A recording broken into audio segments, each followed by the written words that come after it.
अगर आप भी केवाईसी एएमएल यानी कि know your customer anti money laundering exam की प्रिपरेशन कर रहे हैं तो ये वीडियो आपको एंड तक जरूर देखनी चाहिए, क्योंकि केवाईसी एएमएल के केस में आपको लेटेस्ट ट्रेंड्स के बारे में एंड लेटेस्ट जानकारियां होनी बहुत ज्यादा जरूरी हैं। तो इस वीडियो के माध्यम से हम क्वेश्चंस के थ्रू कॉन्सेप्ट्स को समझने की कोशिश करेंगे and further KYC AML exam को एक ही बार में क्लियर करने का पूरा ट्राई करेंगे। तो आप फटाफट से चैनल को सब्सक्राइब कर लीजिए अगर आपने अभी तक चैनल को सब्सक्राइब नहीं किया है, एंड बेल नोटिफिकेशन आइकन को क्लिक करना ना भूलिए, ताकि जब भी हम कोई नई वीडियो अपलोड करें आपको उसका नोटिफिकेशन जरूर मिल पाए। केवाईसी एएमएल का पूरा course, complete video course, memory record questions, chapter wise previous questions, आपको सब चीजें मिलने वाली हैं हमारी वेबसाइट के through, which is caib.learningsessions.in and which is certifications.learningsessions.in। Link आपको वीडियो के डिस्क्रिप्शन में भी मिल जाएगा एंड साथ ही साथ आप हमारी एप्लीकेशन IIBF लर्निंग सेंटर के नेम से जो अवेलेबल है उसको भी डाउनलोड कर सकते हैं, वहां पर भी आपको कंप्लीट कोर्स मिल जाता है। So do enroll right now and start preparing for the same, and do not forget to use the coupon code Ashish so as to get flat 82% off on all the listed courses.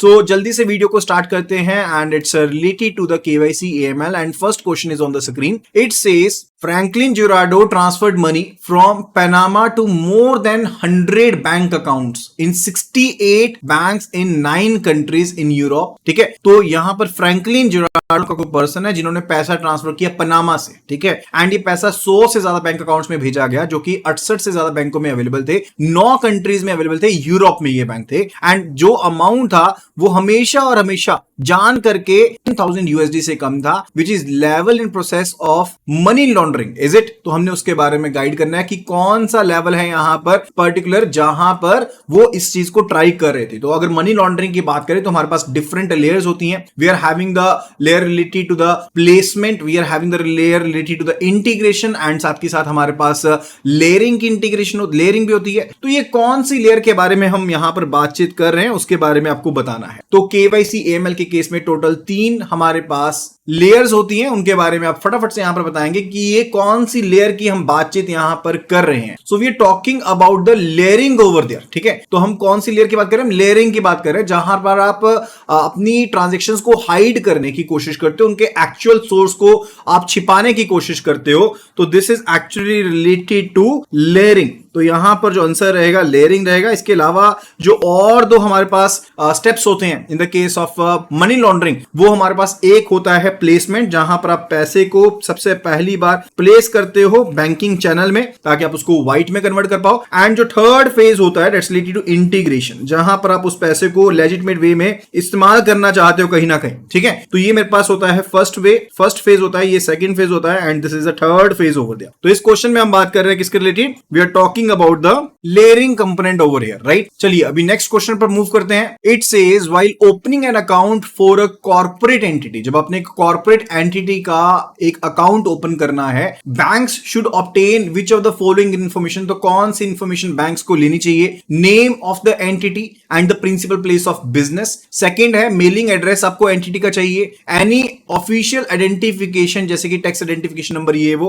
आपको चाहिए रहेंगे। तो कौन कौन सी information आपको चाहिए? तो लेट्स टेक द केस, ये कॉर्पोरेट यहां पर गया है बैंक के पास अपना बैंक अकाउंट ओपन करवाने के लिए, तो कौन सी डिटेल्स यहां पर चाहिए रहेंगी? डेफिनेटली जो प्रिंसिपल प्लेस ऑफ बिजनेस है इस पर्टिकुलर बिजनेस का, वो आपको चाहिए रहेगा। इसके अलावा इसके बेनिफिशियल ऑनर जो हैं उनकी डिटेल्स चाहिए, वो भी तो चाहिए, क्योंकि ये कंपनी खुद तो डील करेंगे, इनके बिहाफ पर कोई ना कोई पर्सन चाहिए, उनकी डिटेल चाहिए। इसके अलावा अगर हम CDD यानी कि कस्टमर ड्यू डिलिजेंस की बात करते हैं, तो यहां पर आपको उनका एड्रेस यानी कि जहां पर वो कामकाज कर रहे हैं उनका मेलिंग एड्रेस क्या है, जहां पर आप उनसे बातचीत कर सकते हैं, वो सभी चीजें आपको चाहिए होंगी। साथ के साथ और सपोर्टिंग डॉक्यूमेंट जिनसे उनकी टर्नओवर के बारे में, उनकी प्रोफाइल के बारे में, उनके ट्रांजैक्शन के क्वांटम के बारे में पता लग पाए, वो चीजें भी आपको चाहिए रहेंगी, ठीक है। तो यहां पर जो आंसर रहेगा क्वेश्चन नंबर 2 का, that will B 1, 2 and 3 all, ठीक है। तो तीनों की तीनों चीजें यहां पर चाहिए and accordingly that will be the answer, right. Next question says if you are suspicious of a transaction, तो हमें कौन सी चीज को नहीं करना रहेगा उसके बारे में हमें यहां पर बताना है। तो यहां पर आपके पास मल्टीपल ऑप्शंस हो सकती हैं, मैं यहां पर ऑप्शंस आपके लिए मेंशन कर देता हूं, काइंडली उसके बारे में आप बताएंगे कि कौन सी चीज करेक्ट रहती है जब सस्पिशियस ट्रांजैक्शन मिलती है। जैसे लेट्स से कोई पर्सन आता है, वो इंक्वायर करता है कि मेरे पास 100 करोड़ रुपीस है, मैं उसको बैंक में कैसे डिपॉजिट करवा लूं, ठीक है, चाहे वो आपका कस्टमर अभी था चाहे नहीं था। या फिर कोई कस्टमर आता है जो देखने को आपको पता है कि ये कस्टमर का इतना स्टेटस नहीं है कि इतना अमाउंट जमा करवा दे, लेकिन वो करवा रहा है, ठीक है, तो आपको उसके ऊपर डाउट जाएगा ना, तो क्या चीज करेंगे? तो ऐसा नहीं होता है कि जब आपको किसी पर्सन के ऊपर संदेह हुआ है, सस्पिशन हुआ है, तो आप उसको उसके बारे में डिस्कस कर दो एंड ट्रांजेक्शन करने ही ना दो, ठीक है, वो चीज बिल्कुल भी नहीं रहेगी। You can not discuss the thing, आपको कस्टमर के साथ उस चीज को डिस्कस नहीं करना है। You need not to discuss, आपको कस्टमर के साथ उस चीज को डिस्कस भी नहीं करना है। एंड साथ ही साथ आपको जो ट्रांजैक्शन रहेगी उसको कैंसिल भी नहीं करना है। एंड फर्दर आप यहां पर ट्रांजैक्शन को कैंसिल नहीं करेंगे, आप यहां पर कस्टमर को बताएंगे नहीं, आप बेसिकली कस्टमर को ना बताते हुए ट्रांजैक्शन को कंटिन्यू करेंगे। Your main thing is related to कि आप उस चीज को रिपोर्ट कर दे, आप उस चीज को रिपोर्ट कर दे। एंड वो किस फॉर्म में जाएगा? वो STR यानी कि सस्पिशियस ट्रांजैक्शन की जो रिपोर्ट आती है with in 7 days from the date of the transaction, आपको वो रिपोर्ट सबमिट करनी पड़ेगी। एंड फर्दर उस रिपोर्ट को आगे FIU IND के पास भी भेजा जाएगा, ठीक है। तो ये चीज आपको तय करनी पड़ेगी, उसके हिसाब से आपको चलना पड़ेगा, राइट। तो आई होप कि आपको यहां पर ये पॉइंट क्लियर हो गया होगा। Next question says which of the following statement are correct, तो कौन सी स्टेटमेंट करेक्ट है उसके बारे में बताना है। Banks should not open an account और close an existing account where the bank is unable to apply appropriate customer due diligence measures. तो अगर आप CDD की मेजर्स यानी कि कस्टमर ड्यू डिलिजेंस की जो मेजर्स है, अगर वो आप एग्जिस्टिंग या नए अकाउंट में अप्लाई नहीं कर पा रहे हो, तो आप अकाउंट को ना तो ओपन कर सकते हो, ना ही आप एग्जिस्टिंग अकाउंट को बंद कर सकते हो, ठीक है। ये पहले यहां पर स्टेटमेंट है। Second statement it says banks should ensure that the identity of the customer does not match with any of the persons जिसका क्रिमिनल बैकग्राउंड है, या फिर वो ऐसी एंटिटी से जुड़ा हुआ है जो पर्टिकुलरली टेररिस्ट है या टेररिस्ट ऑर्गेनाइजेशन है, तो उनका जुड़ा होना बैन है, ठीक है। तो ऐसा नहीं कर सकता बैंक, वो चीज है, ठीक है। That is the second statement. Third statement, banks should not open accounts in anonymous name, या फिर बेनामी अकाउंट ओपन नहीं कर सकते हो, ठीक है। तो यहां पर देखिए, ध्यान से समझेगा, जो स्टेटमेंट नंबर 1 हमारे पास है, इट्स रिलेटेड टू कि बैंक जो है वो यहां पर कोई भी ऐसा अकाउंट ओपन नहीं करेगा जो पर्टिकुलरली आपका जिसमें CDD नहीं हुआ है, ऐसा नहीं आप क्लोज कर देंगे या ओपन नहीं करेंगे, ठीक है। तो बैंक्स को डेफिनेटली नहीं ओपन करना चाहिए, ना तो आप ऐसा अकाउंट ओपन नहीं करेंगे, तो डेफिनेटली वो सही है। पहली स्टेटमेंट जो है that is absolutely correct. Second statement पर आते हैं कि बैंक्स जो है वो इंश्योर करेंगे कि जो कस्टमर की आइडेंटिटी है वो किसी क्रिमिनल बैकग्राउंड के पर्सन से, टेररिस्ट से या टेररिस्ट ऑर्गेनाइजेशन से नहीं मिलती है, वो भी बिल्कुल सही है। थर्ड पर आते हैं, इट सेज कि बेनामी अकाउंट में फिक्टिशियस नेम में अकाउंट ओपन नहीं करोगे, वो भी बिल्कुल सही है। यानी कि तीनों की तीनों स्टेटमेंट्स यहां पर करेक्ट है।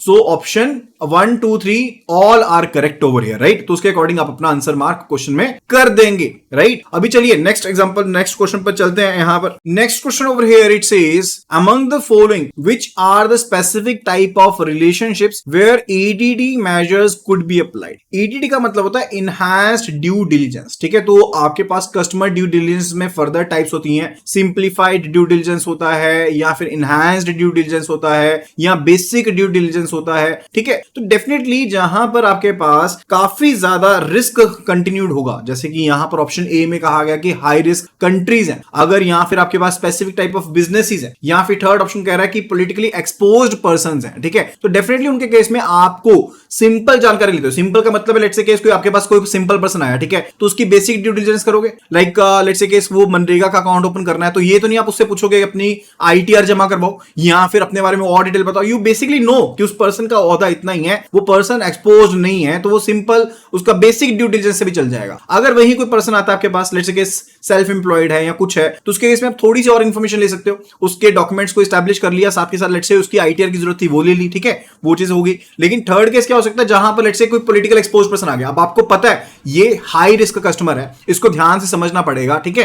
तो उसके केस में आप और ज्यादा सपोर्टिंग डॉक्यूमेंट्स ले सकते हो, जैसे टर्नओवर की कॉपी हो गई, या प्रीवियस अकाउंट का ट्रांजैक्शन का स्टेटस क्या है, या उसके लिंकेजेस क्या क्या है, ठीक है। तो उनसे रिलेटेड इंफॉर्मेशन उनसे ली जा सकती है। एंड PEP से रिलेटेड काफी ज्यादा अभी चेंजेस भी हुए, उसके रिलेटेड मैंने वीडियो ऑलरेडी अपलोड की है, RBI सर्कुलर से रिलेटेड, आप उसको जरूर गो थ्रू कीजिएगा, उसमें आपको लेटेस्ट अपडेट्स मिल जाएंगे KYC AML से रिलेटेड जो PEP को लेकर के किए गए, राइट। तो उसको जरूर गो थ्रू कर लेंगे। यहां पर क्वेश्चन नंबर 5 के केस में जो आंसर आएगा ABC तीनों ही करेक्ट रहेंगे। तो स्पेसिफिक रिलेशनशिप है जहां पर EDD मेजर्स जो है अप्लाई की जा सकती हैं, सो यहां पर उसके अकॉर्डिंग आंसर रहेगा, राइट। अभी चलते हैं नेक्स्ट क्वेश्चन के ऊपर। In which type of account immigrants pay a lot of small amount into single account and accumulated funds are sent abroad in a single transaction. तो कौन सा ऐसा अकाउंट है जहां पर इमिग्रेंट्स जो होते हैं वो छोटे छोटे अमाउंट को जमा करते हैं एक अकाउंट में, सिंगल अकाउंट में, एंड फिर जो भी इकट्ठा होता है फंड उसको बाहर सिंगल ट्रांजेक्शन में भेज दिया जाता है। सो उसको हम क्या कहते हैं? We say it to be connected account या पेएबल थ्रू अकाउंट या फिर कलेक्शन अकाउंट। क्या कहते हैं उसको? We say it to be collection account. क्या कहा जाता है? It is said to be the collection account over there, जहां पर पहले थोड़े थोड़े आप पैसे जमा करते हो, उसके बाद पैसे जब पूरे के पूरे जमा हो जाते हैं उनको वहां से निकाल करके यू बेसिकली उन फंड्स को अब्रॉड ट्रांसफर कर देते हो। ठीक है, तो that's actually the collection account over there. Next question says what does DNFBP stands for? DNFBP क्या होता है? It is designated non financial business and profession. Okay, तो designated non financial business and professions को कहा जाता है DNFBP। तो इसका मतलब होता है स्पेसिफिक सेक्टर, स्पेसिफिक प्रोफेशंस जो नॉन फाइनेंशियल इंस्टीट्यूशंस हैं, जिनको पर्टिकुलरली ससेप्टेबल माना गया है, जिनको एक्सप्लॉइट किया जा सकता है मनी लॉन्ड्रिंग पर्पसेस के लिए, टेररिस्ट फाइनेंसिंग एक्टिविटीज पर्पसेस के लिए, उनको DNFBP कैटेगरी में रखा जाता है। चलिए नेक्स्ट क्वेश्चन पे चलते हैं। Question number 8 over here. It says identify the customer whose risk profile is very high. तो डिफरेंट तरह की रिस्क प्रोफाइल होती है, low risk profile, medium risk profile या फिर हाई रिस्क प्रोफाइल। जैसे कि मैंने आपको पीईपी के केस में बताया था कि पीईपी के केस में जो रिस्क प्रोफाइल होती है काफी ज्यादा हायर रिस्क उसको माना जाता है, राइट। इसी तरह से प्रोडक्ट्स होते हैं, प्रोडक्ट्स में भी डिफरेंट हाई रिस्क होता है, मीडियम रिस्क होता है, लो रिस्क होता है। लेट्स केस जहां पर हम सिंपल सेविंग अकाउंट की बात करते हैं तो वो डेफिनेटली कम रिस्क वाला अकाउंट है, लेकिन अगर मैं क्रॉस बॉर्डर वायर ट्रांजैक्शंस की बात करता हूं तो वो डेफिनेटली हाई रिस्क प्रोडक्ट बन जाता है, राइट। तो इसी तरह से आपको इसमें से आइडेंटिफाई करना है कि salaried individual, non face to face customer, government department, statutory body, इसमें से किस चीज की, किस डिपार्टमेंट की, किस पर्टिकुलर पॉइंट की जो आपकी रिस्क प्रोफाइल है वो सबसे ज्यादा होने वाली है। Which one will be the right answer over here? So kindly do answer over here at the earliest. जल्दी से जल्दी आंसर यहां पे पोस्ट करेंगे। So it's actually related to जो non face to face customers account है, जैसे कि ओटीपी बेस्ड अकाउंट हो गया, ठीक है। तो वो पर्टिकुलरली क्या होते हैं? Those are having a very high risk, उनका रिस्क काफी ज्यादा होता है, राइट। तो आजकल तो वैसे जो वीडियो आपका केवाईसी है उसका भी प्रोसेस चल रहा है एंड एआई ने उसमें भी ढूंढ लिया कि एआई के तहत उसको भी ब्रीच किया जा सकता है, ठीक है। तो काफी ज्यादा रिस्क वाला वो फैक्टर बन जाता है वहां पर, राइट। तो यही कारण है कि ट्रांजेक्शंस को, नंबर ऑफ ट्रांजेक्शंस को, टोटल एक्यूमुलेटेड अमाउंट को लिमिट किया गया है in case of the non face to face customer account. OTP based accounts में लिमिट किया गया एंड उन पर्सन को कहा जाता है कि आप एक पर्टिकुलर टाइम पीरियड के अंदर अंदर ब्रांच में विजिट करो एंड अपनी प्रॉपर केवाईसी करवा करके जाओ फेस टू फेस ट्रांजैक्शन के रूप में, right. Next question it says in KYC which of the following you are expected to know as a banker in case of opening of saving deposit account. यानी कि being banker, आपको जब आप किसी person का सेविंग बैंक अकाउंट ओपन करते हैं, let's take the case कि हम इस पर्सन का अकाउंट ओपन करने जा रहे हैं, ठीक है। तो इनके केस में क्या क्या चीजें हमें पता होनी चाहिए? जो इनके डिपेंडेंट्स हैं उनके बारे में हमें नॉलेज होनी चाहिए, या फिर इनकी इनकम के बारे में हमें नॉलेज होनी चाहिए, या फिर इनके रेजिडेंशियल एड्रेस के बारे में हमें नॉलेज होनी चाहिए। तो बेसिक रूप में आपको कौन सी चीज की नॉलेज यहां पर होनी चाहिए जब बीइंग बैंकर आप किसी का अकाउंट ओपन करने जाते हैं? तो एज पर ऑप्शन सबसे जो फिट ऑप्शन है दैट्स रिलेटेड टू आपको रेजिडेंशियल एड्रेस की इंफॉर्मेशन चाहिए। इनकम की इंफॉर्मेशन भी हो सकती है लेकिन that's a secondary information which में बी टेकन केयर, ओके, जिसको हम